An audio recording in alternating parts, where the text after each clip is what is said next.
Abu Dhabi provided the season opener and the race began in customary style. Bernoldi put the Nissan ahead in the early stages, but it went wrong on the pit stop. Co-driver Zonta traded paint with Makovicky, but both had been beaten by the Hex's Aston of Stef Dusseldorf.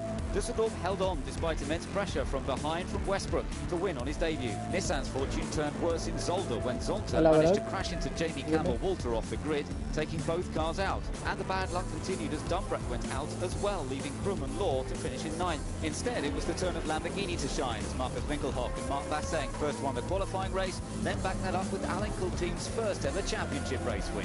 At Portimao on the Algarve in Portugal, Westbrook and Dumbrecht were the drivers to beat, while others were in trouble. But gearbox problems meant that after Dumbrecht took over from Westbrook, there was little he could do to protect his position from teammates Krum and Law, who took the number 23 car ahead and home for victory. Germany's Sachsenring came next, and chaos at the first corner meant problems for Dusseldorf, as well as several others, including Benlinger and Thomas Enger. Championship leaders Mark Vasseng and Marcus Winkelhock lost their points advantage when they lost a rear wheel. But the Hex's team took a second win, this time with Hohenadel and Piccini. Things would change at Silverstone. It was always close between the Krum Law Nissan and the Aston of Enger and Muller, but they were at least ahead of all the dramas going on behind, and in particular the incident between Westbrook and Stefan Mucker. Westbrook knocked into the Aston at Beckett's, but it was the subsequent contact on the Hanger Straight which really caught everyone's attention, as Mucker wiped himself out against the Nissan and points were lost, which must feel even more valuable now. Krum and Law pitted well in their Nissan and found themselves battling with the Aston Martin of Thomas Enger and Alex Muller after the pit stops. But the Nissan pairing held sway and took their second win of the season to leap from 6th to 1st in the championship table, as well as having the honour of winning the Tourist Trophy. Suitably enough, in bullfighting country in Spain, the Lamborghinis were fighting fit. Winkelhock and Vasseng won the qualifying race, while teammates Pastorelli and Schwager won the championship race, with the Nissan of Brabham and Jamie Campbell-Walter third. The pendulum swung back towards both Nissan and Aston at Ricard. On home turf, Hexes had a nightmare, while Krum and Law went on to dominate the championship race after their teammates suffered broken suspension, while the two young driver Astons finished second and third. Having shown flashes of pace, Ordos in China finally gave the Ford camp something to cheer about as Martin and Makovicky won both races. Westbrook maintained the pressure, but being held up on pit entry didn't help his or Dumbrecht's cause, and they finished second. A pair of brilliant pit stops worked for Hexes as they brought their cars home third and fourth. Weather conditions at Golden Port in Beijing threw another variable into the mix. Initially under safety car, when the field was released, the mayhem at the first corner accounted for Vasseng and also Dusseldorf and Piccioni. Hohenadel led, and it looked as though he and Piccini would close the gap to series leaders Krum and Law, but in the closing stages Piccini went off, so Stefan Mucker and Darren Turner inherited the win.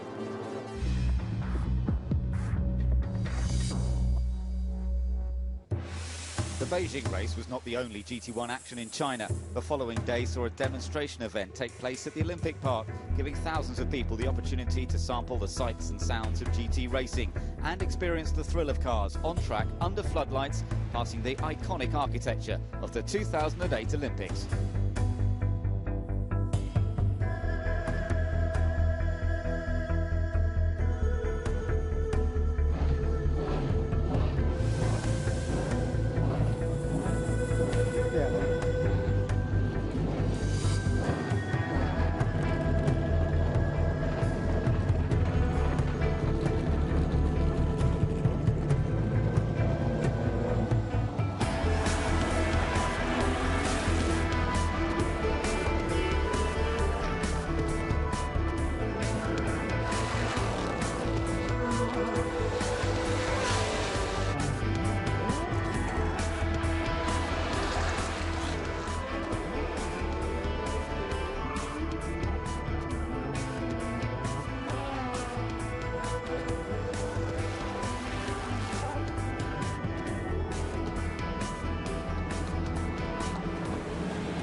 For the final event, GT1 returns to Argentina and the magnificent Potrero de los Fines circuit, where the final tango of the season will determine the championship outcome.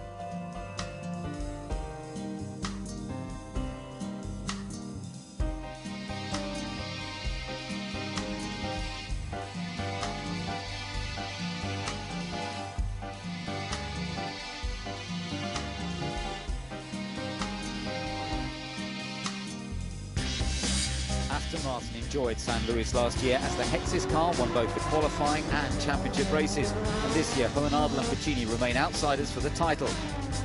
And young driver, the team's title is definitely within grasp as they enjoy an 8-point lead. But drivers Mucker and Turner have not given up hope of winning the driver's title as well. First of all, it would be good to win the race. I mean, that's what we try to do. I think it will be a really tough race for us to finish on the podium. But we will fight until the end and try our best. At Corvette, 2 new drivers joined forces in number 11, and one of them is the younger brother of Lamborghini driver Nicky Pastorelli, Francesco, and this will be a first in several ways. It's the first time ever that we drove against each other. We did some races together, but this is the first time against each other. It was a very last-minute deal, but a very nice deal. Ford may struggle this weekend on a power circuit. Marcus Pautala is back in the GT at Belgian Racing, alongside Antoine Leclerc. While at Marc VDS, Max Martin is teamed up with Jan Claret, while Bas Linders is joined by Buenos Aires-based Ricardo Guizzati. It's great to be here again with VDS teams. I raced 2 years ago with GC2000 here, so I know very well the track. I think with Bas we can make a good race. Lamborghini want to end the season on a high after the disappointing time in Beijing. Christopher Haas has joined Manuel Lauch at DKR, but it is the Al-Inkle car of Basseng and Winkelhoff that could be worth watching, as until the contact in Turn 1 last time out, they appeared to be major title contenders. Now they're outsiders, but they're not just going to roll over. I think Mark and me, we are really focused. We give everything and we just try to win the championship. It's going to be difficult, but we do our best. Nissan definitely holds the ace cards.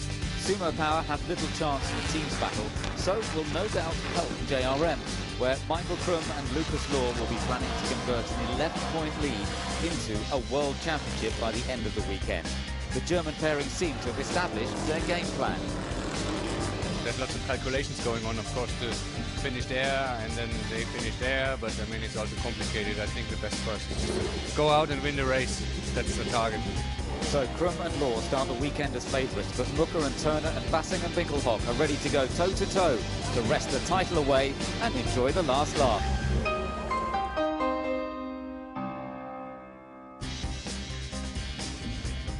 Welcome to Argentina then for the finale of the FIA GT1 World Championship of 2011. I'm Ben Edwards, joined by Johnny Herbert at this magnificent circuit close to San Luis in pretty much central Argentina. We're 270 kilometers south of Mendoza, a good distance away from Buenos Aires, where of course you raced in Formula One in the 90s, Johnny, but this track really is quite something, isn't it?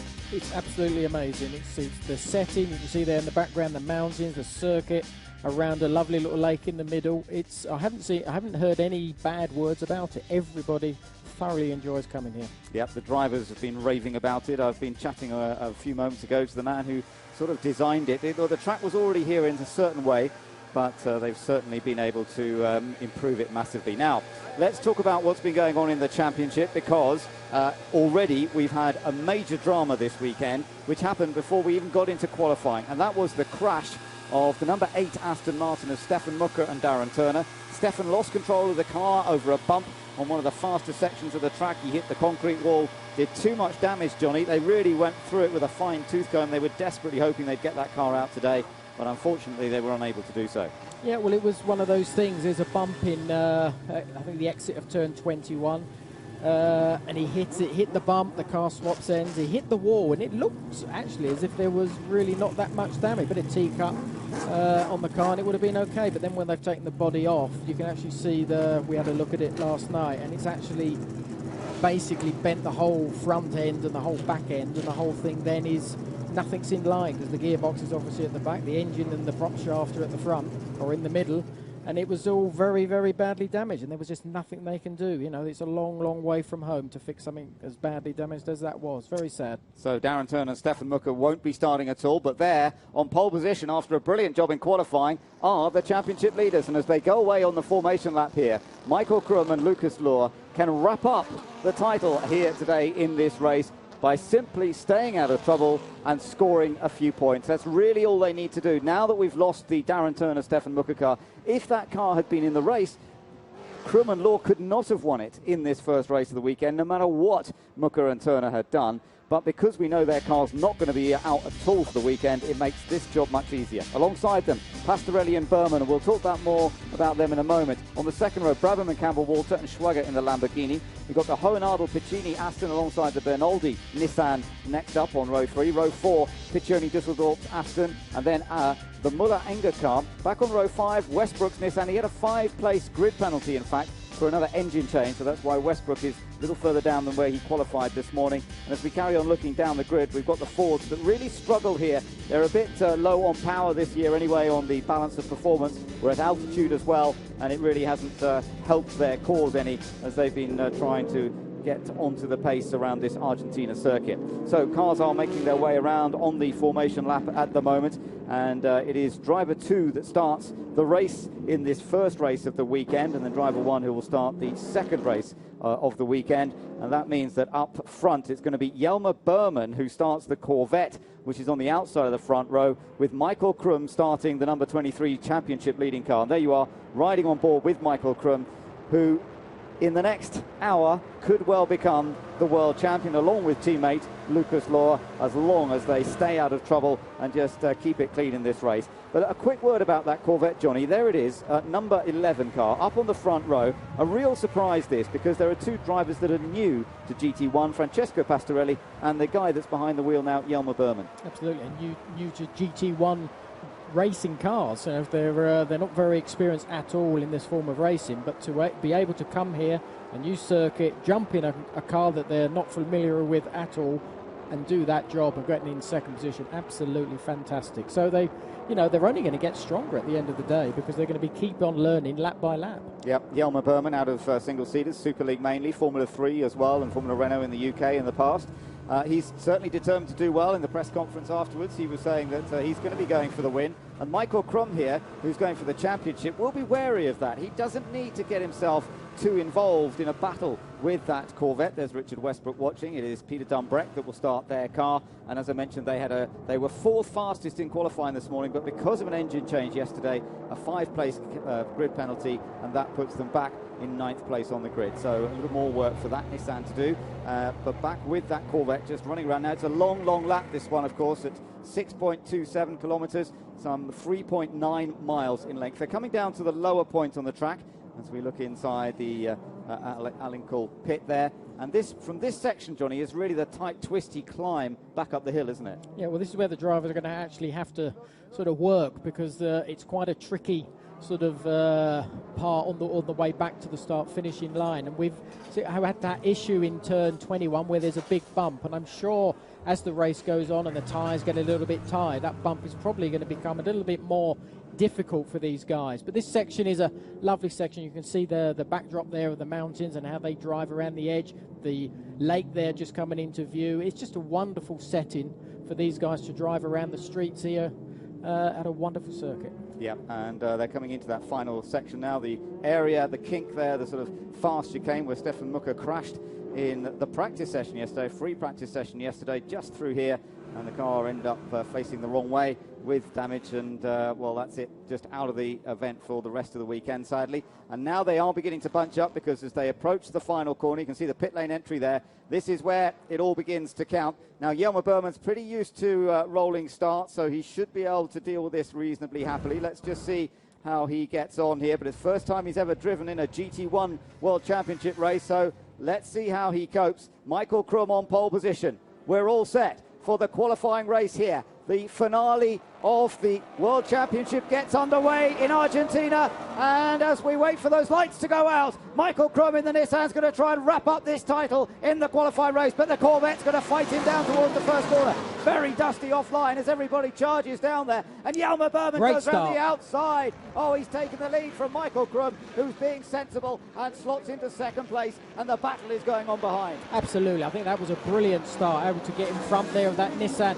And now he's just got to sort of learn more about this track, like I was saying. But you can see he's pulled a little tiny gap already. So it's going to be a very interesting battle. But again, Michael Krum He just needs to follow it and do his own race. Yeah, looking down at the other Corvette, that's further down the pack. We're looking pretty long way down the list there. That's the number 12 car fighting for position, Nico Verdonk. But up front, it is Jelmer Berman on his debut in GT1, who has got the lead over Michael Krum in second. The Nicky Pastorelli Lamborghini running third. Yeah. One of the Fords has taken a big hit. One of the Nissans, that's Dumbrek. Peter Dumbrek in big trouble. The front flips up on the number 40 car, and that is Bas Linder's car. That's bitterly disappointing. It's actually Riccardo Rosati in the car at the moment. Bas was due to take it over later on, and drama on this opening lap. Now, this might help Thomas Enger and Alex Muller in their Aston Martin. They only qualified back on the 4th row. Thomas is in the car at the moment and desperately trying to move up the order as we're on board with Michael Krum, who sensibly stayed out of that confrontation with the Corvette in the first corner, has settled into second place, and that's reasonably comfortable. But he hasn't got a Nissan behind him, which would make him feel even happier. He has got the Lamborghini of Nicky Pastorelli. Absolutely, and he's putting a lot of pressure on that Nissan, and it's something that now he's going to keep himself out of trouble. He won't want to fight it overly so, but of course behind him he's got a teammate or a Nissan behind him that can hopefully get in front and give a bit of a breathing space. Yeah, it's Jamie Campbell-Walter, I think, is the next Nissan, the Sumo Power car, which is tucked in behind the Lamborghini. And look how close it is, between second, third and fourth. But you're right, the leader actually has opened up quite a gap. You're on board here with Nicky Pastorelli, who's running in third place at the moment behind Michael Krum. And then the rest of the field all following pretty closely behind. We saw that incident that involved a couple of cars, but it looks as though most of them survived. There is, unfortunately, though, Peter Dumbreck's car limping its way back towards the pits, and unfortunately the suspension damage on that's going to be too severe for them to continue, I would think. So leader across the line, Jelmer Berman leads on his GT1 World Championship debut. What an absolutely outstanding effort that is from the young Dutch driver. He leads then, Krum in second, Nicky Pastorelli in third. In fact, it's Katzberg ahead of Jamie Campbell-Walter. The two Sumo Power cars behind. Katzberg got ahead of Jamie Campbell-Walter on that first lap. Mark Basseng is running in 6th place in his Lamborghini, and this is a crucial race as well for Basseng because he desperately needs to move up. He has to finish first or second in this race to have any chance of keeping the championship hopes alive. There's the number 4 Aston Martin, also one of the cars with an outside chance at the title, but again, that car's got to finish 1 or 2 to keep the championship battle alive, and then hope that Krum and Law have a problem with their car. So now we're back on board with Pastorelli. Yeah, well, he's doing a good job. We've seen how well these Lamborghinis have gone here. The qualifying didn't quite go to plan, but they're looking very good. The pressure is really on Michael in front of him there. And the car we know is quite quick here, so he's going to put as much pressure as he can on Michael to be able to get in front at some point. And it's looking pretty good for them at this early part of the race. Yep, tyre wear here is not such a big factor as some of the circuits we've been to. It's a relatively gentle track on terms of tyre wear, but of course the cars will change the balance as they go through a number of laps and as the clock ticks away at the top of the screen. And of course we're a long way away from the first, or from the only round of pit stops. Still a good lead being developed, and there unfortunately Riccardo Rosati has brought that Ford back into the pits. That car got damaged, as did Peter Dumbreck's car, which you just saw coming into pit lane behind in the background there. So unfortunately for JRM, and that is crucial because JRM, who look after Peter Dumbreck's Nissan as well as Michael Krum's car, they're trying to win the team's championship. Now what this does is it gives young driver Aston Martin a very, look at the crabbing. Oh, that's terrible damage on the, well, not terrible, but it's basically broken a toe link at the back, I would think. And they're simply not going to be able to get that car repaired to go back out in this race. So very unfortunate there for JRM, and it does have a big bearing on the team's championship. As I say, young driver Aston Martin lead the team points coming into this race, and now it's 1 against 1 effectively because you've still got the Krum Nissan in this race, but Enger and Muller's Aston is still also in there. They're looking at the damage around the back, seeing what it is and seeing whether there's anything they can do about it. Yeah, well, I think that's a bit too damaged. Well, he's not going to be really going to have any chance in the race, obviously being in the pits, but they will try and get it out there, just get a little bit of sort of extra testing before we go into the championship race. Keep an eye on the other Lamborghinis in that queue. You've got Nicky Pastorelli, who's coming under a bit of pressure now from Nicky Katzberg, but then at the back of that group, will be in the middle there, you've got Mark Basseng, who's being chased by another Lamborghini. That's Christopher Haas, Now, he's in one of the DKR cars. Christopher Haas has joined for the weekend, but remember, he was very quick in a Lamborghini last year alongside Peter Cox. Knows the car, knows the track, and he was showing superb pace in free practice yesterday. They didn't qualify so well, but Christopher Haas, number 47, currently running in 7th place, just ahead of the Hexis Aston Martin of Andrea Piccini, who's just done a very fast first sector. On board here with Michael Crum in 2nd place, 2.5 seconds behind the Corvette. Absolutely, but he's pulled away from the Lamborghini as well, so it's obviously setting into a nice rhythm. You can see how beautiful this track is. Very, very wide. They sort of did extend it. They've built sort of over the edge of the mountain to actually give it a little bit more space for these race cars. But it's just so well thought out, and it seems to have a popularity all the way through the grid. But he's doing a good job at the moment, and I think hopefully now he can put his foot down, Michael, that is, and maybe get closer to that Corvette. Yep, we'll see. Long way to go still in this race. Yep. As Berman continues to lead and try and establish his advantage. We're looking back here from Mark Basseng at Christopher Haas in the other Lamborghini. And look at who's behind Christopher Haas. I think, it's been a change there because Thomas Enger's got past Piccini on that last lap. Now, where is Piccini? I think Piccini may have lost a bit of ground in the Hexis car. Race leaders come through. Michael Crum there in second, as you say, just opening up that gap a little bit. Now, Hexis, it's got it. I think it might still be in there. I think it might have actually got past the Lamborghini. That's where it's gone. I think he's moved up one. So Andrea Piccini, I think, has gained a place on this last lap. And we'll check that as they come across the line. Very important. There he is, just going through the shot. And yes, he has. Both Hexis cars are still there. So Piccini gaining a place, getting past Christopher Haas and up into 7th, as Crum still some 3.5 seconds behind the Corvette. So although Crum has managed to pull away a bit from Pastorelli, he's still not lapping as quickly as the Corvette that leads this race. But has Jelmer Berman, is he pushing too hard? We'll only know at the end of the race. Just running a bit wide there with Steph Dusseldorf. But Jelmer Berman, Johnny, leading this race, he's pushing very hard. Any danger there, did you see, or is he totally under control? Well, I think, hopefully he's under control as far as comfortability in the pace he's set. In tyres, I don't really believe there's going to be such an issue. The surface is not very aggressive at all with the tyres. It takes a couple of laps just in qualifying, where normally you'd find the first lap is the quickest. But in the race, I don't think it's going to be a big problem. All you got to do is obviously just be very, very consistent. Not push it. He's got the pace. He's got the speed. It just needs to be that consistency, but within himself. Riding on board with Thomas Enger, who's in 9th place here. He's chasing down that Lamborghini. Christopher Haas has made contact there. That's Mark Basseng has made contact with one of the other Lamborghinis, I think it was, and that's really disappointing for him. Oh, and he's got past the number 47 car. That's Christopher Haas, who has to take the shortcut there. So drama here with one of the championship contenders. Back. Yeah, he's got back on, but he's lost ground because I think there may be damage on the Lamborghini, and Christopher Haas is now dropping back down the order after showing tremendous pace. We didn't quite see how that all began, but certainly enlivening things in that mid-group, which is battling over 6th and 7th places. And look how Thomas Enger is closing up in there now as well. This is going to make life exciting, and a wonderful shot as they climb up through this mountain section here. Yeah, well, there's a bit of damage on that left as we look at it. It is the Hexis Aston, isn't it? It's the Hexis Aston, absolutely. Yeah. So it is Andrea Piccini. Yeah, it's Andrea Piccini's. That's where that's the car we were looking back from. So Piccini with the damage on the back of the Aston Martin there, looking at Thomas Enger, and Enger will love the look of that because it might give him a chance. Behind them then is Mark Basseng. So he's lost 2 places there, Basseng, throughout the course of that. The Hexis car's moved up. I think Piccini really throwing caution to the wind in this race and going for every move. He has to, because the only way he's going to keep any championship hopes alive is to go out there and try and win this race. And Piccini's been pushing very hard, just looking further down the field. Verdonk coming through, Christopher Nygaard, Jan Claret down towards the back, and also the last of the other Lamborghinis just tucked in there. And you saw Piccioni, I think that was, sliding around. Michael Crum has still got a decent margin in 2nd place over the guys that are battling for 3rd. Still Nicky Pastorelli in 3rd in the Allington Lamborghini.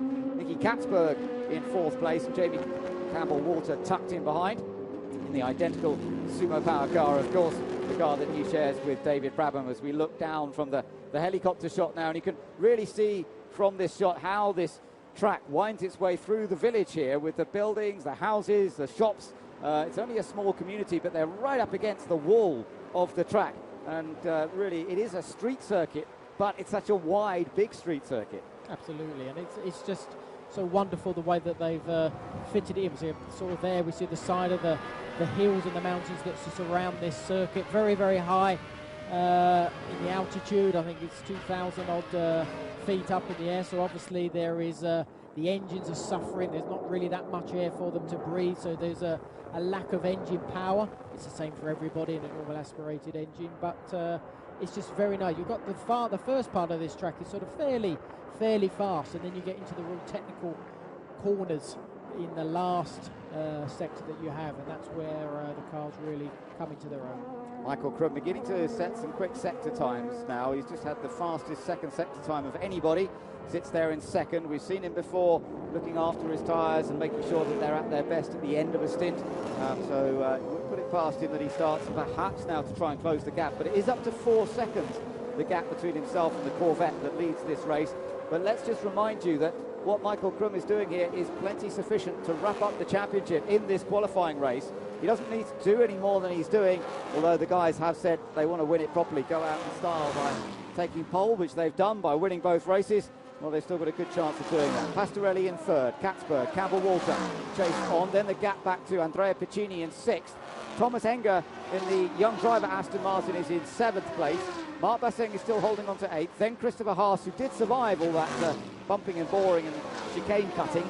So Christopher Haas is in 9th place, and Steph Dusseldorp in the other silver and burgundy Hexus Aston Martin is holding on to 10th place. 11th currently is Antoine Leclerc in the Belgian Racing Ford, and then it's the other Corvette, the number 12 car, Nico Verdonk, in 12th position. Still plenty of time to go in this race for things to develop, and you've got to see there that Steph Dusseldorp is right with the 2 Lamborghinis ahead of him as we come back to the battle for 3rd, 4th and 5th places. The 2 Sumo Power, the white and black Nissans there, with the young Dutch driver Nicky Katzberg in the first of them, Jamie Campbell-Walter in the second, pulling away just a bit from Andrea Piccini. Piccini's been putting in a bit of a charge. Last lap 1:17.9, but the Nissans ahead of him lapping a little faster. This is the view from on board the number 38 Lamborghini, Mark Basseng, who is desperate to try and move up the order here to have any chance in the driver's title. It's a very remote chance anyway, and particularly with the sort of form we're seeing from Krum and Law, it's virtually no chance. But he and Bigglehot won't give up until it's all over. No, absolutely, and I think at the front end, Berman seems to be still keeping the pace. You know, Krum now is sort of matching him, maybe a couple of tenths slower, but it was a good half a second or so in the early part of this race. So we're already seeing that Michael has sort of got a very good car underneath him, and that consistency is starting to pay dividends. Still not quick enough yet to actually close the gap, but at the end of the day, there's a long, long way to go yet. Jamie Campbell-Walter getting back very close to the back of Nicky Katzberg, and it looks as though Jamie feels as though he might be able to go that little bit quicker and try not to see that gap disappearing to the Lamborghini ahead. But of course they're identical cars. It's going to be difficult to try and make a move here. Sumo Power not really featuring in the teams battle, sadly. They come into this event in 5th place in the teams championship, so if anything they're out there just trying to help their JRM teammates. But I think Jamie Campbell-Walter will be quite keen to try and get past here and see whether he can't close up the gap to Nicky Pastorelli ahead. Meanwhile, I can tell you on that last lap that Michael Krum was the quicker of the leaders, not by very much, and the gap is still 4.4 seconds. Yeah, as I said, it seems to be coming to it now. Yeah. So he's very, very slowly being able to actually go quicker now than Berman at the front, but who is still, I have to say, very consistent. So Nicky Katzberg still in 4th place, riding on board with the car behind him. This is Jamie Campbell-Walter in the number 21 car. And Nicky, lovely touch actually, he's distributed clogs to all the team members. Yes. As a thank you for everything they've done for him this year. So some great fun clogs he's given to the team, and all the guys have been having some fun with those today. I don't quite know how he managed to put them in his luggage to come all the way over here to Argentina, but a lovely touch there from Nicky Katzberg. Of course, joined the Nissan team later on in the season, was in the Corvette himself earlier on in this year, in fact, and was very, very rapid in it. So now we're seeing some new young drivers showing what they can do in a Corvette as they lead the race. Jelmer Berman, I tell you what, as we watch this battle between Campbell-Walter and Nicky Katzberg. I wonder what the driver who will be taking over the lead Corvette is going to be feeling at this stage. We're a little way away from the pit stops, but Francesco Pastorelli has done very little racing recently, was quick in qualifying, but it's going to be quite exciting taking over the lead car, and no doubt we'll get a look at that later. Climbing up the hill now, and just take a look at this replay of the start here, Johnny, and talk us through it. Where you see Berman there gets the right line, really. He's on the outside, but it's such a wide entry to that right-hander there. A bit further back, there's a bit of... pretty good, actually. It was very clean. It was a little bit later on that lap where we saw the contact, wasn't it? Yeah. So, but no, a very clean first corner. I know last year there was a little bit of goings on. There was. Let's say. So that was a good clean one. There were Aston Martins spinning everywhere last year. Thankfully this time it didn't occur. Aston came back despite various people getting in trouble last year with double win here for the Hexes team. But right now it's a Corvette that leads. Corvette yet to win a championship race so far this year. In fact, to win a qualifying race as well, although they had success in 2010. Well, let's wait and see what happens here, because you've still got the championship leaders, Michael Krum and Lucas Law, in a very strong second place. And Jelmer Berman, although he leads and is maintaining the gap at the moment, it's a long way to go, and he's going to be handing over to Francesco Pastorelli, who's also making his GT1 debut in the second half of this race. Two Nissans haven't changed position. It's still Katzberg 4th and Campbell Walter 5th. In the two Sumo cars. They have caught back up a little bit though to Nicky Pastorelli, haven't they? I think Jamie actually is the quicker of these two Nissans there. The 21, which is behind there in those three we can see. But I think he's actually slightly quicker, but it's just being quick in the right places to get himself so he can actually get a slingshot to pass, which at the moment he doesn't seem to be getting quite close enough. He's a little bit better on the latter section where all the corners are. He seems to sort of catch up. They go up a hill in a moment, and then from that point on, that seems to be where he's able to get closer. As you can see, he's sort of slowly coming in there, but not close enough. Right. Now, this was the accident that Dumbreck got hit by somebody. Difficult to quite spot what was going on. I think there was the Lamborghini shoots across. Yeah, what it was? No, it was the GT40 actually shot across from the left, as we see, to the right, and that clouted the back end of that Nissan there and damage on suspension. Peter trying to see what happened himself, I think. I don't think he knows. He's out of the car, clearly, and early retirement. We've lost the two cars in that incident, Dumbreck and Rizzati. In the wrong place at the wrong time, unfortunately. Yeah, I'm not sure what happened to him on that first lap, but he was, of course, they did have a grid penalty, so they were further down on the grid than they had qualified. I bet he was wishing they hadn't had the penalty, because they would have been in a bit of clear air, but that's the way it goes. And Dumbreck shrug of the shoulders, as we saw. So, climbing around the sides of the mountain here. It's Pastorelli and the Lamborghini coming under more threat, so it's changed again on this last lap. So Pastorelli now under pressure from Katzberg. A lot more. Campbell Walters dropped back a bit, so it keeps sort of seesawing this gap, and you have to say the Nissan race pace is looking very, very good, because they're able to lap very quickly, lap after lap, and it's now allowed Katzberg to close to Pastorelli. Absolutely. Again, he's just going to have to monitor what he can do with that Lamborghini in front to get in the right place. There'll be a certain part of the circuit for sure that one will be quicker than the other, but if that 20 Sumo Power Nissan with Nicky Katzberg can actually get close enough. Oh, there we go. Now that's pulling off. Piccini, that's Piccini in trouble.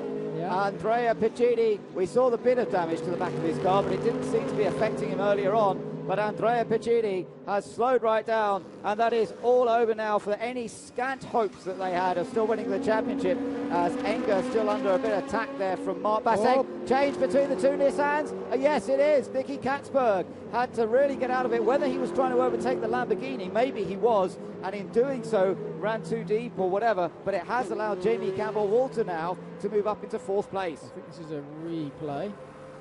We'll take a look in a second. And a spin there for Christopher Nygaard in the number 9 Ford. So all going on. Whether there's any fluid down there, I don't know, but certainly a bit of action going on at the chicane there. And this lap has seen plenty going on, because Andrea Piccini has dropped back. Thomas Enger still in the race in the young driver Aston Martin, and he'll be desperate to try and move up, because then young driver can still keep their hopes alive in the team's championship.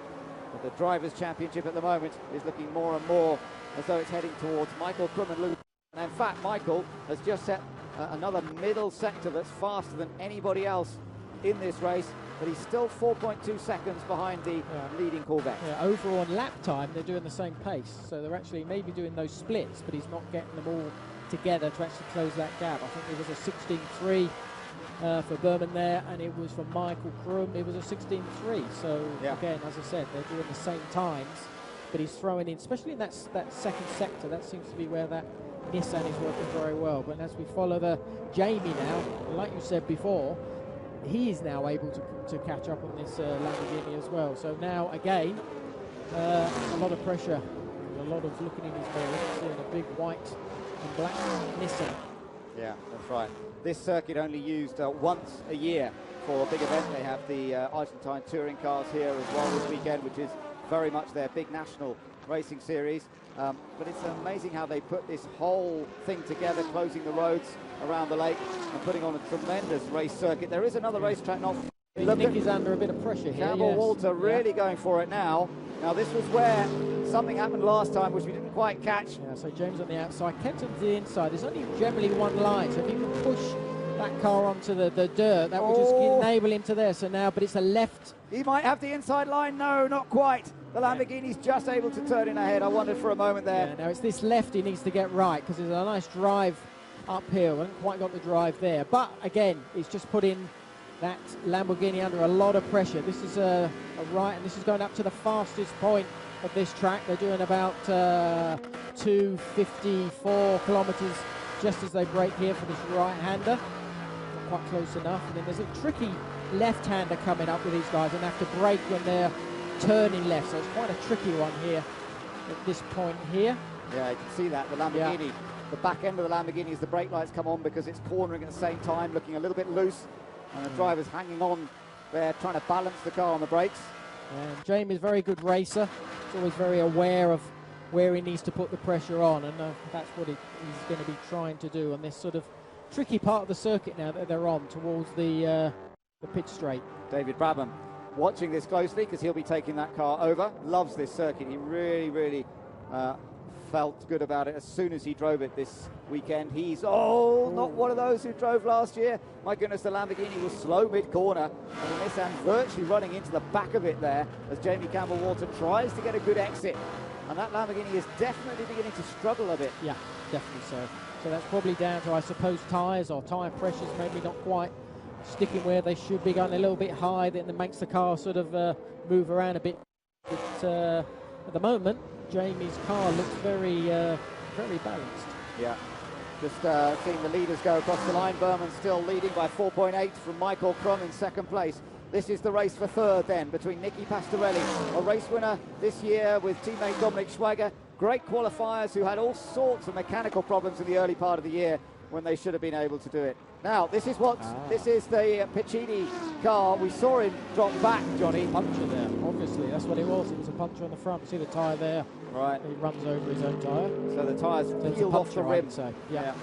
So that's why he suddenly slowed down. Jamie Campbell-Walter again trying to get past the Lamborghini. Now, this is where he needs the overlap. Can he get his nose alongside?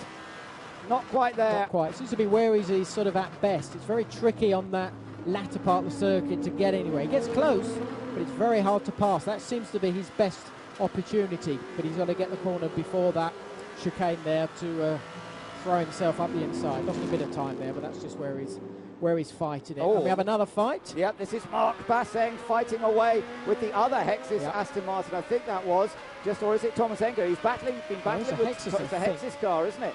So that car must have made some progress because Steph Dusseldorf, I think, must have gained a bit of ground on this last lap.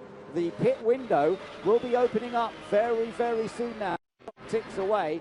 The battle for third comes through, fourth and fifth, and they begin to climb up the hill. Remember, it's still Jelmer Berman in the Corvette that leads this race. We haven't seen very much of him, but the Corvette has been mighty ever since the start and has pulled away and opened up a gap of 4.8 seconds. There's Krum in second place in the Nissan. Then it should still be the Lamborghini in third, chased by Jamie Campbell-Walter and Nicky Katzberg.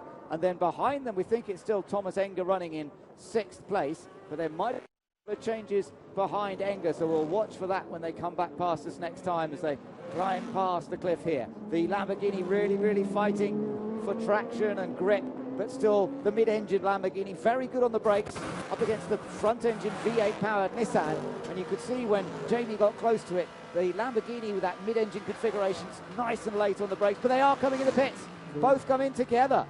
So this is going to be the battle of the pit lane now. It's going to be Al Inkel. There's Dominic Schwager ready to take over from Pastorelli. And it's going to be Jamie Campbell-Walter to hand over to David Brabham. Yeah, and I think we're very aware. But Brabham's not quite ready. They're trying to get Brabham ready. Yeah, but we know the Nissan they've been working very, very hard on their. I hope David's out. Very hard on their pit stop. Now he's finally ready. So maybe that's a late call, I think. Yeah, maybe that caught them out a little bit. Well, I'm basing this on their pit stops have been so good. They reckon this is a good opportunity for them to actually jump them in the pits, make it a lot easier. So this is going to be an important stop for these guys. And if that Nissan can get out in front, it just makes their job a little bit or a lot easier. Well, 10 seconds before he came in the pit lane, David Brabham didn't have his helmet on. Away goes the 37 car. That was a great stop. Oh, it's been a slow stop for the Sumo Power guys. Oh, the nuts. I think the nuts. Yeah, oh, the nuts can gone, you believe it? Just when they needed a great stop. They were fighting so hard. It's all gone horribly, horribly wrong. Yeah, well, nuts crossed, obviously, and he can't get the damn thing off. They would be hoping that it happens, there we go. I suppose, to the Sumo car rather than the JRM car, but disaster. That's horrible because Jamie Campbell-Walter had fought so hard in that first section of the race, and now that's all gone away. Now we're seeing most of them actually coming into the pits and making a pit stop on this one. Thomas Enger has been in, handed over to Alex Muller. And he's dropped behind Thomas now. Yeah, so he's lost a lot of places as a result of that very, very slow pit stop. We're yet to see the leader come in. And by the way, last time around, Jelmer Berman had opened the gap up to 5.4 seconds. It's a massive lead for Jelmer Berman. But remember, he's also going to be handing over to Francesco Pastorelli, who's also never driven in a GT1 race, and actually is less experienced on the international level than Jelmer Berman. Berman's done a lot of international single-seater racing. Francesco Pastorelli, not nearly so much. There's the poor number 4 Hexis car, punctured tyre. It's taken forever to get that car back to the pits, and it has dropped way, way down the order, I'm afraid. And the poor Hexis team, their luck hasn't got any better. Remember, they lost the win in Beijing in the wet when Piccini went off in the closing moments of the race. Things haven't got any better for him here, sadly. And as Christian Hohenadel gets ready to go, stop it. They're actually saying no. Cut the back. I think they're probably there's the bodywork. That's the leader. Yeah. Yeah. No, well, not the leader, but the championship leader, Michael Krum, coming in to hand over to Lucas Luhr. That's what I meant. Sorry? That's what I meant. Yeah.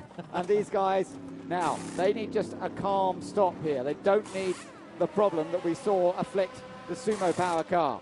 They're running around. They've got them done so far. Very calm between the two experienced drivers, Luhr and Krum. That wheel comes off. It was this one that caused the problem on the Sumo. No such problem for JRM. The sister team gets the Nissan out, and no problem at all. Meanwhile, the other Alinkel car is in. Mark Basseng handing over to Marcus Wickelhock. Door down. They had a great stop with the other car, but they have picked up a couple of penalties this year in the pit, so they'll be keen not to repeat that as around comes the number 37 car that had a very good stop. But remember, it's still Jelmer Berman that leads this race in the Corvette at the moment because he's not made a pit stop as yet. Round comes Schwager. Now, is Lucas Luhr going to get out ahead? I think he has, yeah. And also, there is the Hexis Aston Martin. So that's just joining in at the moment. So all the front runners so far have had relatively clean stops. We're still waiting for 1 or 2 cars in, notably the Corvette that leads this race. The number 20 Nissan would have gained on the pit stops. Bernoldi now in that car, and they didn't have the problem that Jamie Campbell-Walter and David Brabham's car had. And on board here with Lucas Luhr, who's now getting himself up to speed, Johnny. Always tricky, presumably, for the driver just into a car. At this stage of the race, you've got to reacclimatise pretty damn fast. Yeah, you definitely have. I think one advantage you get here on this circuit especially, you can see all the blackness there on the line, so the track really rubbers up, and you can normally see where it's quite grey. That's how the track sort of started up. But when these guys get in, that little bit of rubber gives them a little bit of confidence because it's a bit more grip. But still, you know, you've got to get on the ball and on the pace very, very quickly. And these guys generally are able to do that. Race leader has stayed out for another lap. That's okay. He's got another lap in hand before he has to stop. They've got the fastest lap of the race as well. That was set on lap number 9. We're now on lap 13. So this really is an outstanding performance by Jelmer Berman. Absolutely. 24-year-old Dutch driver who, as I mentioned earlier, raced in Formula 3, has been a race winner in the Super League series for the big V12 engine single-seater cars, and I've watched him race those on several occasions. He's very consistent, good when he gets in front, particularly he just ticks the laps off, and that's what he's been doing here in the Corvette. And when we spoke to him earlier, Johnny, after qualifying, had a big beaming smile, but he just loves driving this car, doesn't he? Yeah, absolutely. It's one of those things, for someone who's single-seater, jumping into a GT car, it normally takes a bit of time, but it's been amazing how he's adapted to these GT1 cars, and that obviously is very good for his future. Yep, no, if he's trying to build a career in GTs, he's certainly going the right way about it on his debut here, leading the race ahead of the almighty Nissans, if you like, of Prum and Law, which have had such a strong season. In comes the number 9 car, Christopher Nygaard, about to hand over to Jonathan Hershey, who jumps in, and the Belgian Racing Ford will be turned around fairly fast. I would imagine that we'll be seeing the race leader come in next time around. We also haven't seen Christopher Haas come in his Lamborghini as yet. There is the race leader, and he's coming up to the final section of the track now through the quick sweeping chicane, and then he'll be heading up towards the last corner. Will they? Well, they need to do it soon. I think, you know, that pit window. Oh, we're not quite there, yes. He's just coming up to that section now. I was a bit ahead of myself. Sure. So you always have to pit in this pit window, which is open at the moment. So hopefully, we don't have a horrible mistake where they miss it. I'm sure they won't. I'm sure they won't. Patrick Sellerslow, who runs the team, it's a very small team. There you go. I think he's coming in. Family-run team. Yeah, he's in. No great surprise. Now, it is a small team, this one. Very close-knit. They don't have anything like the numbers of people that are working on the, say, the Nissans or the Aston Martins. They all muck in together to do the engineers usually involved in the tyre change as well. So they don't have an excess of people. There's only 2 guys allowed to work on the car clearly anyway when it comes in for its stop. Let's see how it goes for them. So Jelmer Berman has led start to finish so far. He is now handing over to another name that's unfamiliar in GT1 circles, and that is Francesco Pastorelli, younger brother of Nicky Pastorelli, who's already done his stint in the Lamborghini. And Francesco, well, at one point Nicky said to him, why don't you just come out to Argentina and we'll have a nice time together? And Francesco said, well, I'd rather be racing. And upon that, he got an offer. Oh, we're okay.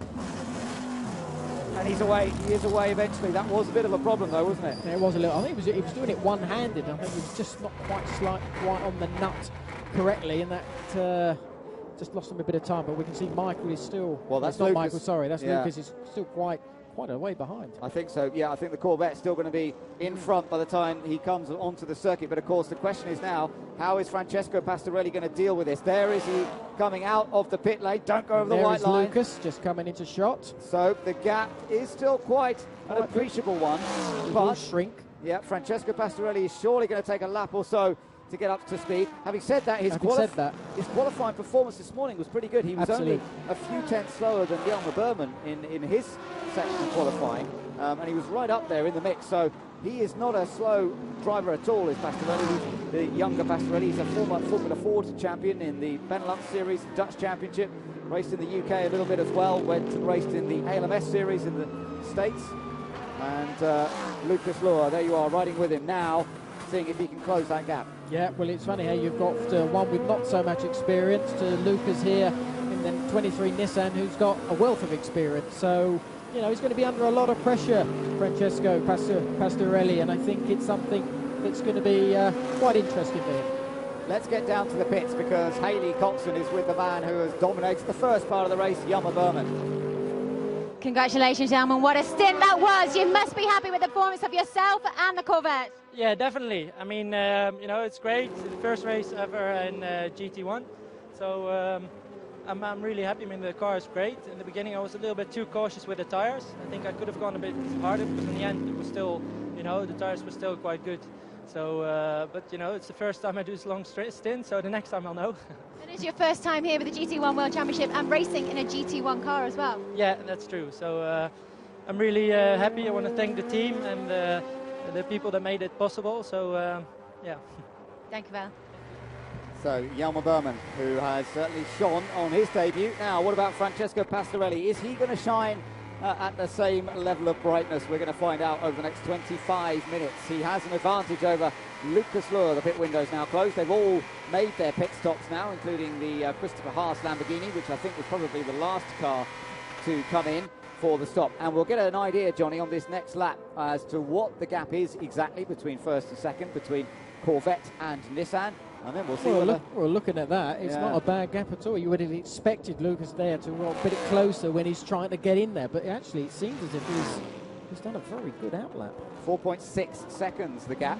Now it was up over 5 seconds before the stop, but remember the stop wasn't perfect. Nope. They did have a slight little glitch on the pit stop, and I think they'll be pretty happy with that. Yeah, a little thumbs up. Look at the shield on the back there, the Yelmer shield on the back of his overalls. He is looking very jaunty, very happy with things. Michael Krum, well, jaunty and happy is not usually a description you'd apply to Michael, but I think he might be at the end of this race. He's so intense, he's so serious about his racing.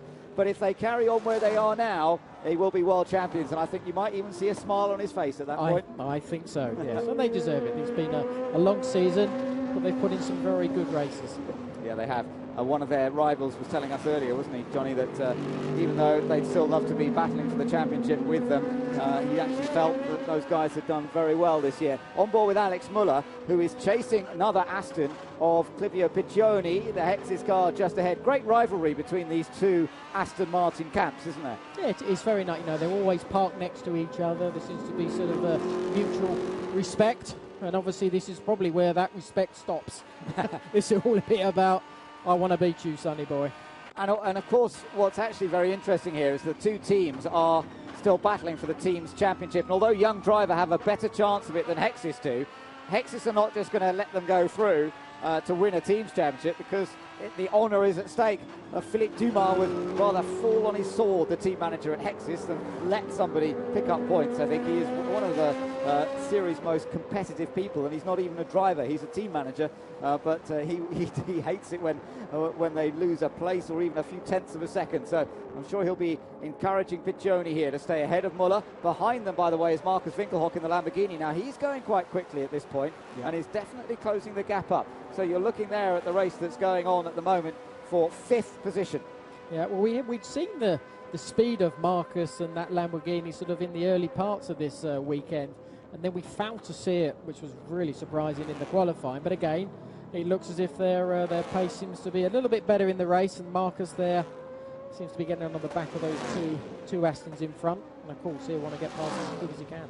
Yep, but let's see whether he can. Just ahead of them, by the way, is Bernoldi in the Nissan, and yeah, some slightly happier faces at Young Driver than they were this morning when they discovered that Darren Turner, Stefan Mucker car was not going to be racing, and it's such a shame not to see Stefan and Darren in the fight, and they could have taken it certainly into the final race of the weekend. Whatever happened, they would have done, I'm sure, but no chance to repair the car. We're a long way from home. Absolutely. Repairing a chassis can't be done. No, it looks like Marcus there in the background. Obviously, he was really close, and it looks as if I think he's made a mistake, because he's lost out quite a bit of time in about a quarter of a lap. So I presume he's made a bit of a mistake. Well, he's been pushing hard, and I guess, as you say, he's just overcooked it a little bit somewhere. Pastorelli, I tell you what, up front, the lead has come down a lot on the last lap. Remember how it was 4.4 seconds a minute ago, 2.9 seconds between first and second, and the younger Pastorelli may not find it quite so comfortable to stay in front in this race, as Lucas Luhr is definitely chasing him down. Yeah, well, I'm surprised, because the lap there of that lead Corvette there was a 2:19 against Lucas's 2:17. So that's quite a big difference. Maybe there was a mistake or something in there, and this is where all that pressure is going to build, and Lucas is going to put as much as he can onto Francesco there, and hopefully he's just going to sort of bide his time, get into the swing of things, and once he gets into it, he can then hook it up like we saw with Yelmer Berman in the first part of the race. So down the hill they come then, and it's still a really good dice between the two Aston Martins, the Hex's car, the silver and burgundy car of Clivio Piccioni, former single-seater racer himself, who will have noted Yelmer Berman's impressive performance, I should think, with a smile, thinking, yeah, I've been there, I've done all the single-seater bit, and then come into GT1 and gone well. He's being chased by Alex Muller there. The two identical Astons but run by different teams. A car, this Aston Martin, that has done so much good over the years. I know, Johnny, you were looking into the history of one of the Hex's cars that started racing back in 2005, didn't it? Yeah, precisely. And, you know, these Aston Martins have got a wonderful history, very successful history. But similarly so, you know, the Corvettes. They've, you know, they've been around a long time and had a lot of success, especially at Le Mans, the American Le Mans series as well. Much better lap from Pastorelli. Yeah, exactly. He held the gap, didn't he, on that lap? They both the leader and Lucas Luhr lapping 2:17.3. The quickest guys on track at the moment are actually Bernoldi, Piccioni and Muller here, because they're in the 2:16. Yeah, which is sort of quite a surprise. I think from Francesco's side, it must have been he made a mistake or something, because of he was 2 seconds slower on that last lap. So as I said, you know, he just needs to not look in the mirrors. It's always sometimes a difficult thing for a driver not to look in the mirrors to see where that car is behind. It's just focus on what's in front, focus on getting a consistency, and focus on you know, not making any mistakes. Yeah, absolutely right. And now he's got to try and keep that concentration. I was chatting to him earlier. You know, he didn't race at all last year. He's done one race this year, and actually his normal job is to work on these cars. He actually is a mechanic and team manager for a Dutch supercar team. So his day job is actually working on the cars, not sitting behind the wheel nowadays. He did his Formula Ford, he did his Porsche racing a couple of years ago, and you know, it's nice to try and become a professional driver, but actually he's earning his living by working on them until this offer came up, and here he is leading a GT1 World Championship race. Absolutely. Well, it makes it all more spectacular how he's been able to adapt that quickly. You know, one race in the year, you know, compared to these guys who've had many seasons of continual racing. So, and again, he looks as if his pace is coming to him, which is really good. So the main thing for him now is the concentration, because 18 minutes ago, not a huge stint by any stretch of the imagination, but if he's not been in a car a lot this year, that's where sometimes the driver can not be quite so strong, the concentration maybe not quite as sharp as the guys who've been racing regularly. Lucas is flying all over the world almost every weekend, because he's racing in the United States, he's racing in this championship, he is racing in Germany. Lucas is one of the busiest professional drivers that's in this series. Absolutely, and he has been for many years now. So again, you know, he's a man with a wealth of experience against Francesco Pastorelli, who's, you know, hasn't got that much experience, and he's gone out. I think that went up a 10th that lap. So again, he seems to be getting into the groove, and he's just got to just carry on doing this sort of pace and consistency, which at the moment is making it a bit hard for Lucas there. Alex Muller on attack here, and Alex Muller getting past Piccioni. Surely he's got the move made this time. Yes, the Golf car does just get past the Hexis car, so the young driver team will be pleased about that, to gain some valuable championship points in the team's battle. Now, not many points are on offer in this qualifying race, but it will be crucial to get on the grid for the championship race tomorrow, and hope that they can stay within touch of the JRM car of Lucas Luhr and Michael Crum in particular. They'll also be wary of Westbrook and Dumbreck's progress in that championship race, but they need to get as many points as they can out of this qualifying race. And Alex Muller with that move, that will certainly help him. He's got to go chasing after Bernoldi now, as we move back to look from the onboard at Marcus Winkelhock in the Lamborghini. He's in 7th place.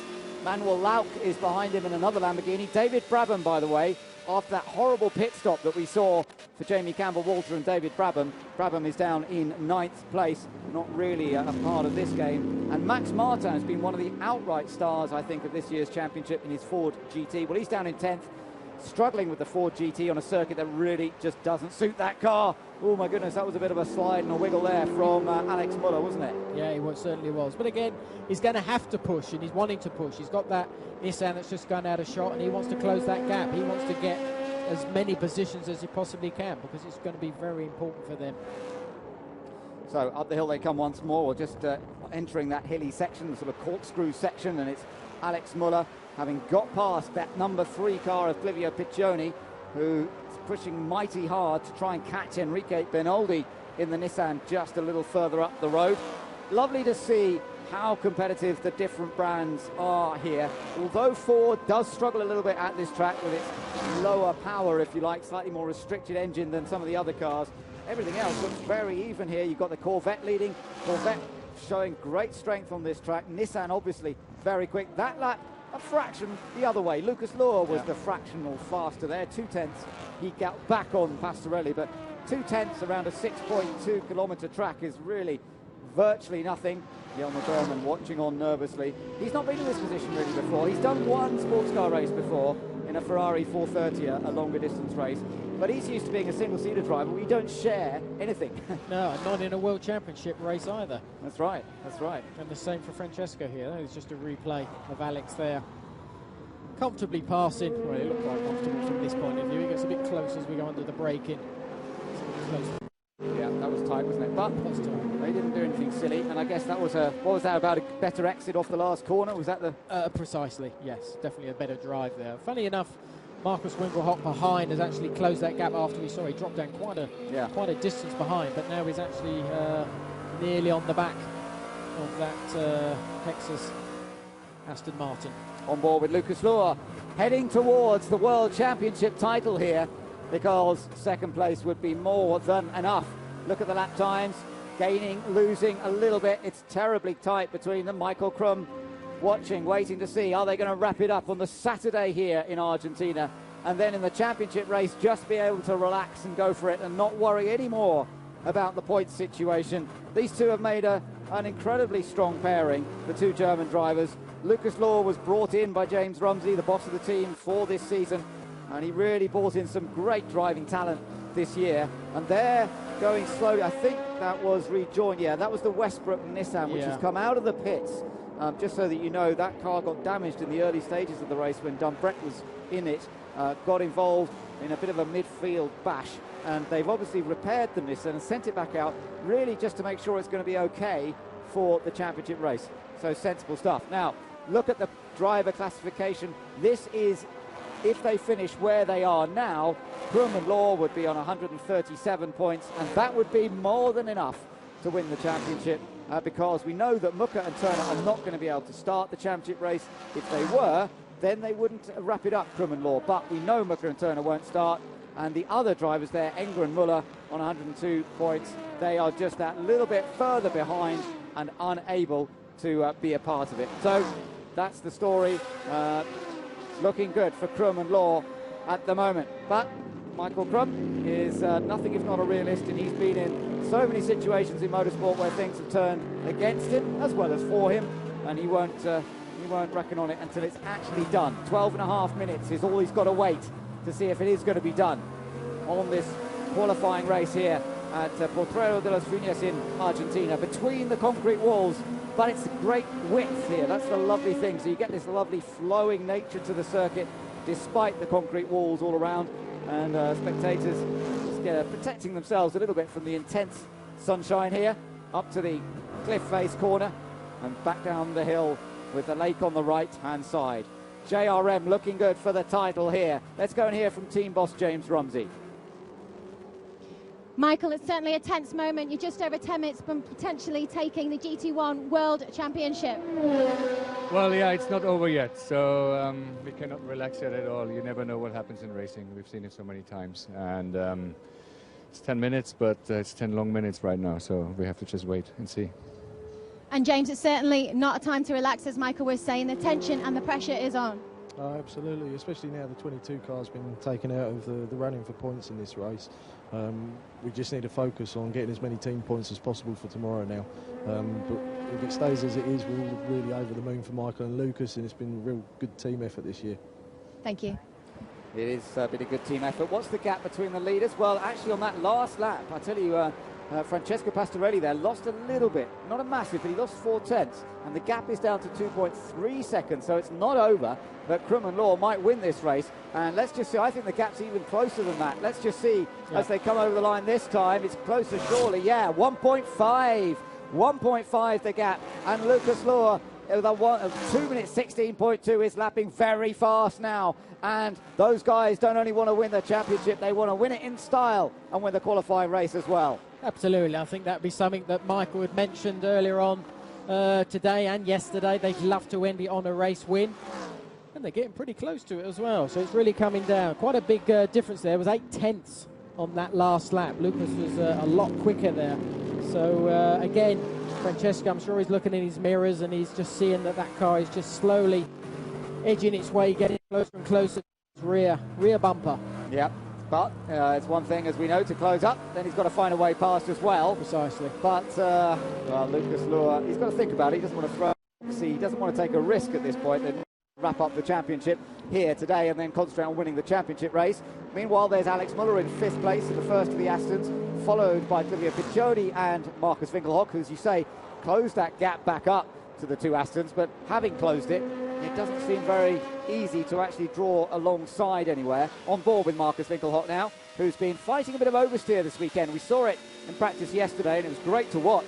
Yeah. He has lovely car control, but it's not the ideal situation. No, absolutely not, no. The car's looked a little bit better, as I said. Maybe, again, where the rubber has come into play, it's sort of actually made the balance work very well, as we see a very slow... Max Martin pulling off, that's a disappointment. He was running in 10th, so that would have been a reasonably useful grid position for tomorrow, but not going to happen for him. No, and the gap is getting closer and closer for Lucas. Meanwhile, actually, very interestingly, you know, fastest, we spoke to Max Martin earlier, and he set fastest lap here last year. Well, a Ford apparently has taken fastest lap in this race as well, Jonathan Hershey. Again. I don't quite understand that, unless he cut the chicane or something, but anyway, hopefully it's all right. No, but look at the leaders. Look how much closer Lucas Luhr is getting to Francesco Pastorelli. I mean, that was a 4.4 second gap after the pit stops. And now, well, it's going to be half a second, I would think, if that. Look, he's massively closer now. And Pastorelli surely must be struggling, whether it's on the brakes or what's happening. Yeah, it's 6/10 as they cross the line this time. Yeah, well, amazing. Again, Lucas, again, has just really put in some brilliant laps. That consistency has been absolutely fantastic. Francesco Pastorelli has been just that little bit off a colour. He's sort of one of the slowest in the top 10, if not the slowest in the top 10 on those last couple of laps, but we have seen he has got the pace, but it's just doing that consistency and not making mistakes. And now he's looking in his mirrors and he's seeing a very big Nissan GTR. So Max Martin's pulled the car off to a safe place. I think that's okay. Down the hill they come into the first of the chicanes then, turns 5 and 6, then climbing up the fastest section of track coming up after this with a few curves in it, but it's lovely. It just drops down and back up again. It's all flat out up here. Yeah, absolutely. And this is where some things it's very good for a powerful engine, but then once you get past this section, this right-hander, it starts getting into some really sort of tricky corners, and that's really down to then the car and then the driver utilising the grip that car's got. This is that very difficult left-hander hairpin. Now, the Astons have been having a really good dice. Let's see what Alex Müller... Alex Müller, it wasn't his mistake, it was Piccioni's mistake. Oh my goodness, he nearly hit the tyres. And he's lost that to Marcus. Yep, and now Winkelhock through, isn't it? So the Lamborghini's gone past. Meanwhile, back on board with Lucas Luhr in 2nd place. Still not quite close enough to challenge the Corvette up ahead. Yeah, this is nearly the slowest part of the circuit. This is where it's really left and right, but you're still carrying uphill. The tight right-hander, I think this is the slowest part of the circuit, about 70 k's. And now you're coming up to a left-hander now, and then you've got a nice little drive and some fast sort of corners coming up towards the last pit straight. This is where the bump on this, as we come there's a big sort of compression, and the car gets quite light as it comes off of that compression, and that's where we lost the Aston Martin championship rival, Aston Martin. That's right, Stefan Mucker in practice, but the gap has about the same as they come past us this time. 6.5 minutes just less than to go in this race, and for the moment Francesco Pastorelli, the 24-year-old, is just about holding on to that advantage over the potential new champions of 2011, Lucas Luhr with Michael Crum. And Pastorelli here, well, that was a good last lap. Yeah, a good lap there.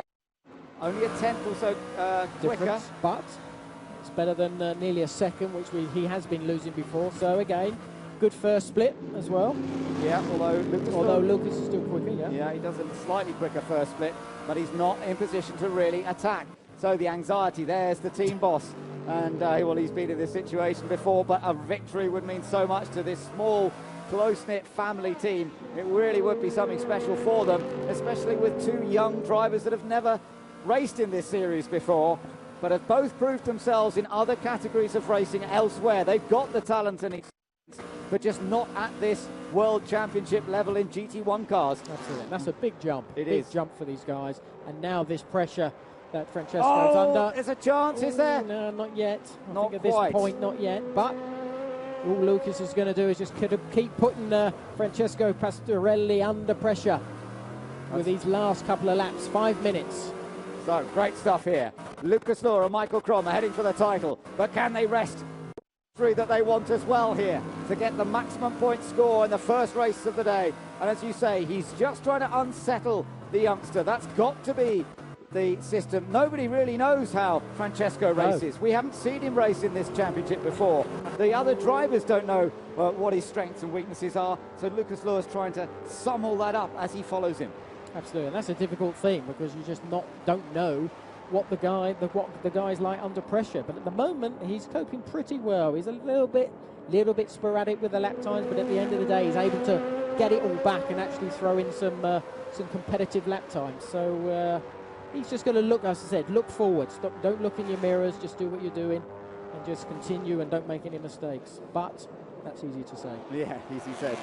David Brabham, meanwhile, who's down in eighth place now after that horrible pit stop, but he's been setting fast sector time, hasn't he? Watched a few purple sectors coming up on David Brabham's timing screen. We're just still with the race leaders. The gap was 0.53 on that lap and 0.2 gained by Lucas Law, but again, not really enough now. Watch with Lucas as he really goes on the attack. It does seem this first sector is particularly good for the Nissan, so they're out of turns 1 and 2, down toward turn 4 here as they climb up and then back down again on the exit of the corner. Drive here.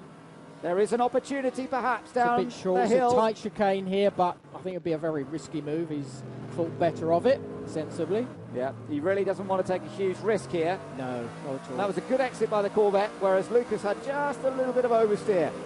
And you could see the effect it had. The Corvette was just able to gain a leg. Absolutely. And always a little bit of wheel spin, especially these latter points of the race. A little bit of wheel spin puts that extra little bit of heat into the tyre. The car moves around for a couple of corners. You try and correct your style to stop the car sliding, which brings the temperature back down again, and then you get that extra grip back. But, you know, that Nissan seems to be sort of very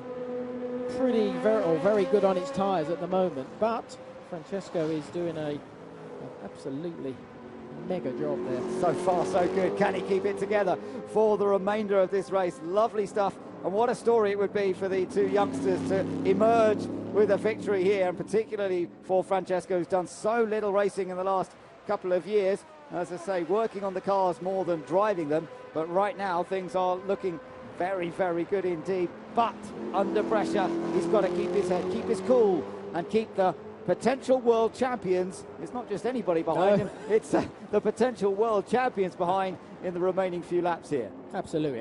It'd be such a wonderful story to see these two sort of virgins to GT1 racing taking it against the big boys. And at the end of the day, so far, and I really hope they can, you know, we've got just under 2 minutes to go, but the pressure he's under, and he's been under it for quite a while now. Lucas is really pushing, trying to, I think, force him into a mistake. I think that's his safest way of getting past. But he hasn't given up, which is great to see. No, it is good, and it's lovely to watch the battle between the two of them. It was 0.5 of a second again, so very little in it on their lap times on that last lap. Virtually identical lap times. Lucas Law, this is where he does get a great run, though. And the Corvette driver just has to keep his head, not allow. He is beginning to move around a little bit, which is perfectly fair, but it shows he feels under pressure. It's this corner, it seems to be Lucas has got a good car underneath him now. Has he got the drive this time? Nah, not quite. The Corvette beginning to go a bit defensive. Oh, very. A break-in early as well. Lucas, well, he'd love to do this. We are on the final lap. But he's also heading for the world title here. Yeah, and that's really got to be his main focus. But any chance to take the lead, and he will do. Absolutely. And again, we see that Corvette gets good drive out of that first chicane. And Nissan, you just see he's getting a little bit closer as we go to the right-hander at the fastest point of the circuit. Oh, he is. He's braking. He's really protected. I hope he sort of just doesn't quite overdo it. Yeah, it's so tight now. Down into the chicane. Tricky braking on the cornering here. Yeah.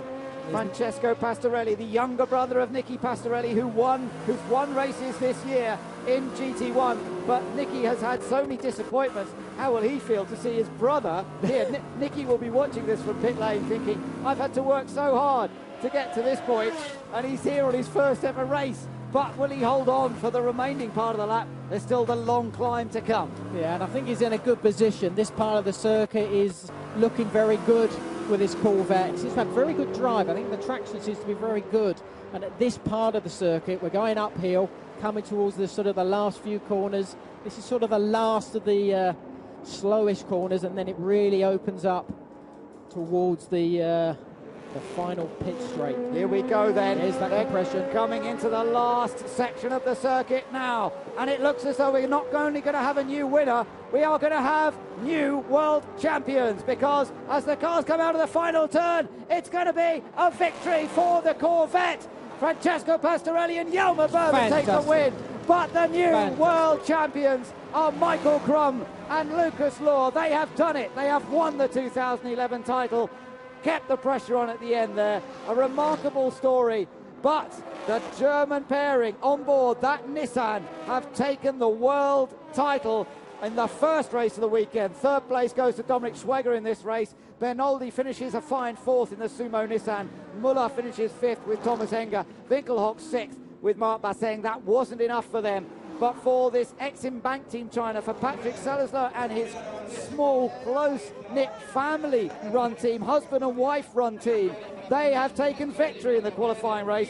The only time in GT1 that happened was last year in Abu Dhabi, where they took a Corvette of Andy Zuber and Mark Henrici took the first win of 2010. But that's a great performance by the Corvette crew. But also, let's take our hats off to Michael Crum and Lucas Law. They might not have won this race, Johnny, but they have been the class driver pairing of the season. Absolutely. I think that was a great, fantastic race. I can't really push it up so much. That Corvette, Francesco Pastorelli and Jelmer Berman, fantastic race. But you have to say a fantastic year for the Lucas Law, Michael Crum, Nissan GTR. You know, it's been very tough for them, but at the end of the day, you know, they've achieved the results that they needed to get this World Championship. And it was, hard fought throughout. They had their moments of despair and disappointment, but generally they made very few mistakes. There are the points, 137 points for Michael Crum and Lucas Law, 120 for Mucker and Turner, but we know they won't be scoring any more points here today. So although a 17-point margin wouldn't be enough under normal circumstances when there are 25 available for the second race, but it doesn't apply in this occasion. Basseng and Winkelhock are in third, tied with Enger and Muller. So that's still got to be decided in the event tomorrow. And Hohenard and Piccini are only 1 point behind. So the battle for, in fact, it'll be for second place really in the points as much as third, because Turner and Mucker won't be able to score, so they can't defend their second place. So we could have an incredibly close battle for second in the championship, but there is now no doubt about who's won the title outright, and that is Michael Crum and Lucas Law, and many, many congratulations to them.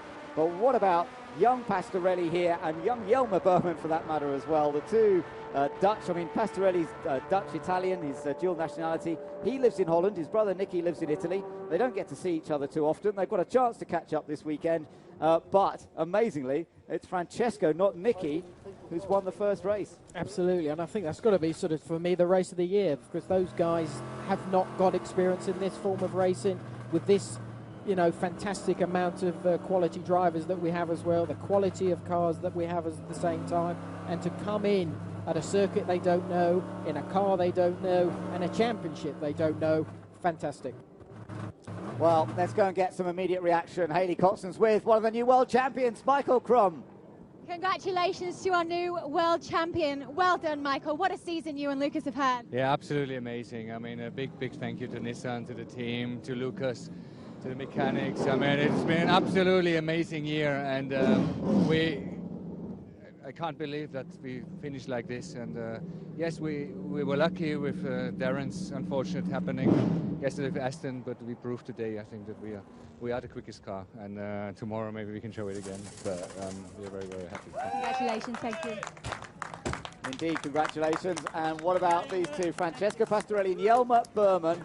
Jelmer, who did an amazing first stint to open up that gap, and then Pastorelli who did enough to hold on to it. But these two guys, that's lovely to see.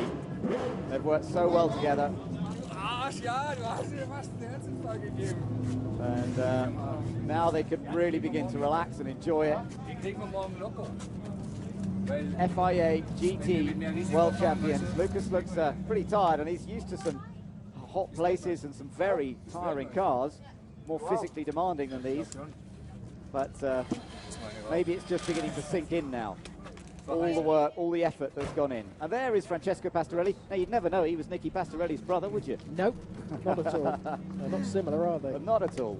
But it's lovely for them. Lovely for these two guys, he and Jelmer Berman. And in fact, he'll be on the podium with his brother. That's nice. That's nice. Together. Yeah. Let's get down and hear now from Lucas Luhr. Congratulations, Lucas, a new world champion. You and Michael Crum have been unbeatable this season. Yeah, I mean, I don't know what to say, really. I just, thanks to Nissan, to Michael, especially to Michael, I learned a lot from him. He's a great guy and, you know, incredibly quick, so that always allowed me to raise my game a little bit, and, you know, to be champions now is wonderful for me and Michael. Winning with the number 23 Nissan is just great. You know, I don't have other expressions. How tempted were you to try and take the win, Lucas? We saw you fighting, but we were wondering whether you were going to try and take it or just relax, and you did relax. You are world champion, but did you really want the win as well?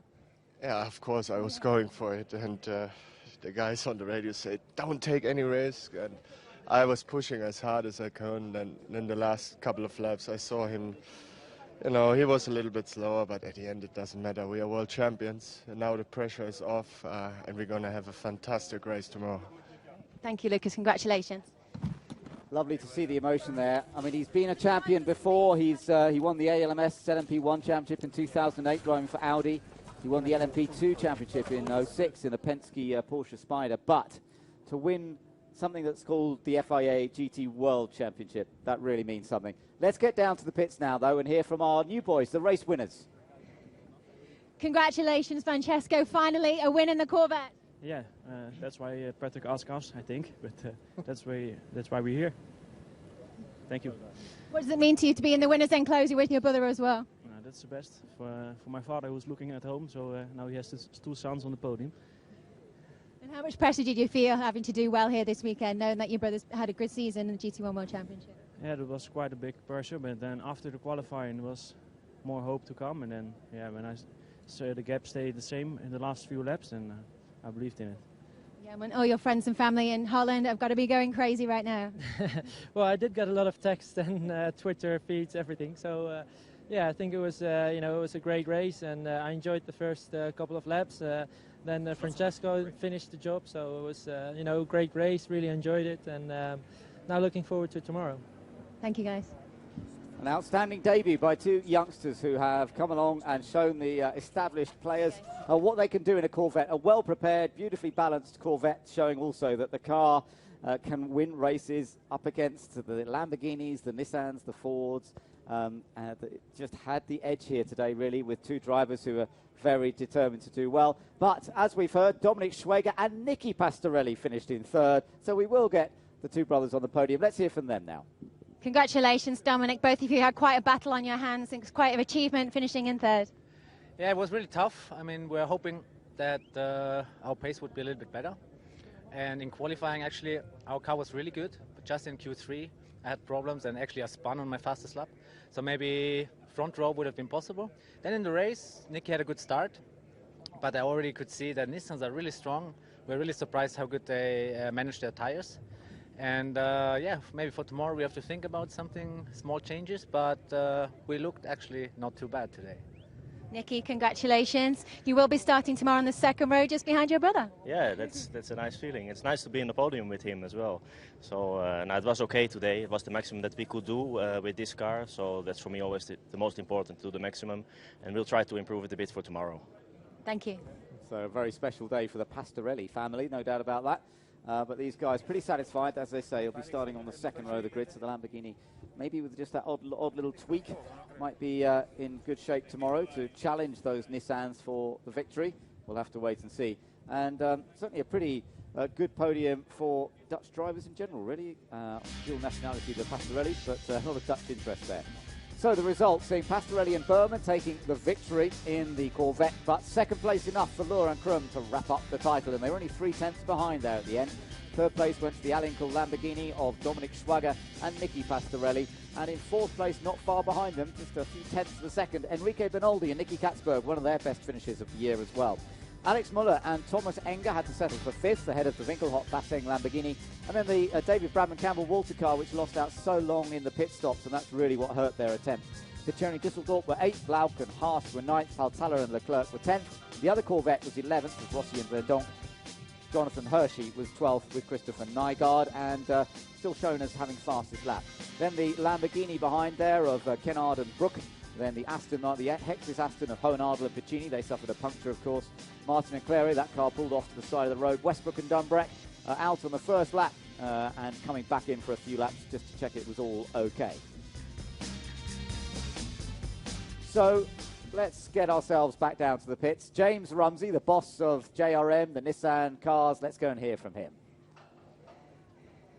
Congratulations, James, while you're having your celebratory lolly there. I just want you to say, what does it feel for you guys to be world champions here today? It's amazing. The team have done a great job all year, as have the drivers. We've had ups and downs, but they've come through it in the end. Just need to concentrate on tomorrow now, really, and try and get the team's championship. It's still a fight. Are you confident that you can maybe take it tomorrow? I hope so. We'd like to see if we can get 22 repaired well enough. He seems to have put in some good laps, so hopefully he'll be in the points tomorrow and we can bring it home. Thank you, James. Well, they've closed within 2 points of the leaders, the Young Driver Aston team now in that team's championship. So, and with 2 cars to run, rather than Young Driver only having 1 car, and with one of their cars there starting up on the front row, and Lohr and Krum, there's no doubt what they'll be going for. That's the race win tomorrow. It's going to be tough for Young Driver to stay ahead. So there are the points. It's enough for Krum and Lohr to take the title. Mucker and Turner's second place will be under threat tomorrow when we get into the main race. Remember, 18 points for second place would bring, for example, Mark Basseng, Marcus Winkelhock, or Thomas Enger and Alex Muller onto a tie in terms of points. So that could change when we go through the championship race. Schwager and Nicky Pastorelli a bit further down the order. But if we look down that list and drivers, not all drivers here this weekend. Westbrook and Dunbreck probably most disappointed that they haven't been able to add to their tally a bit more. They've had great pace on so many occasions, but they just have been unlucky, and they'll be looking to amend that situation tomorrow. In the team's classification, actually it's 3 points. There you are, Young Driver ahead of JR Motorsport. So it's a very, very narrow margin, and JRM are definitely looking, I would say, favourite to move ahead, looking at where their cars are on the grid. But that's all to play for. Hexis are still in with a very outside chance. Alinkel, Sumo Power, and the others behind. So a really entertaining qualifying race that has produced a couple of new drivers as stars in the GT1, with Francesco Pastorelli and Jelmer Berman making the most of their opportunity to drive the Team China Exim Bank car, and coming home with a victory by just 0.3 of a second. But the other big story, the championship title has gone the way of Michael Krum and Lucas Lohr, and they will attend the FIA Gala along with Sebastian Vettel and other FIA champions in December. That'll be nice for them. Okay, let's take a little look back at some of the highlights from today. So the start of the race, and actually it was a relatively clean getaway. The cars were well under control as they came through the final turn. Everybody was bunched up as they were meant to be, and it was clean through the first couple of corners. But then it did get a little bit damaged from 1 or 2 incidents halfway round, and that accounted for Peter Dunbreck in particular. It also accounted for one of the Ford GTs with Riccardo Rizzati. Sadly, he was out of the race from that point on. Couldn't really see very much either. So that was damage done on the opening lap, but we also saw some hard racing. Piccini had to pull off when he picked up a puncture, and that dented Hexis' chance of scoring some useful points in this race. Meanwhile, up front, Jelmer Berman had been the star of the first stint of the race, and we were really focusing on the battles that were going on behind for third and fourth places. Jamie Campbell-Walter was having a wonderful dice with the car that eventually finished third, but a slow pit stop hurt them badly. That was Pacini's tyre, eventually parting company from the rim, which he actually collected on his way round. And we also saw some hard dicing in this little group as well. Marcus Winkelhock, Marc Basseng perhaps didn't quite get the result that they had been hoping for. Pit stops, and that saw some fun and games as well. But ultimately, for Jelmer Berman and Francesco Pastorelli, things were looking very, very good indeed. The Aston of Thomas Enger and Alex Muller was in the fight throughout. They wanted to try and get past the Hexis car, and they managed to do so. So that's another useful point added to their tally. But young driver are going to need a bit of luck. And the Hexis car of Clivio Piccioni almost hitting the tyre barrier when he got into the dirty grey area on the outside of one of the tight chicanes here. So as that battle progressed, we saw Marcus Winkelhock trying a last gasp attempt to try and go through. But up front, it was about the Corvette. The Corvette took victory, but the Krum and Law are champions.